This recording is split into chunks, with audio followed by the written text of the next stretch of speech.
நித்யாத்மசங்க கர்மோஹோஷரா சாங்கிய யோகதி திவிதீயே ஸ்திதிததி சஷா பிரக்ரதா தன்மோக சாந்தையே.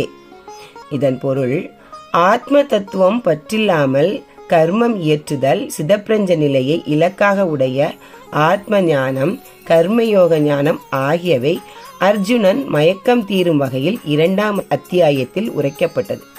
இந்த அத்தியாயத்தில் இதுவரை கூறப்பட்டதை இந்த ஸ்லோகத்தில் நிறைவு செய்தான். பிராக்மி ஸ்திதி என்பது பிரம்மத்தை பற்றிய ஞானம் உடைய ஞானியின் தன்மைகள் என்பதாகும். இத்தகைய நிலையில் ஞானி ஒருவன் தனது வாழ்வின் இறுதி கட்டத்தில் இருந்தால் அவன் பிரம்மத்தை அடைவான். இல்லையெனில் அவன் மீண்டும் பிறப்பு எடுக்க வேண்டும். இதனை ஸ்ரீமத் பகவத்கீதை யம் வாபி என்று உறுதி செய்கிறது. தனது கடந்த பிறப்பில் ஏதேனும் பிராப்த கர்மம் பலன் தராமல் இருந்தால் ஞானியும் மறுபிறப்பு எடுத்தே ஆக வேண்டும். இதனை பிரம்மசூத்திரம் போகனே த்விதரே அனுபவித்தே ஆக வேண்டும் என்று கூறியது.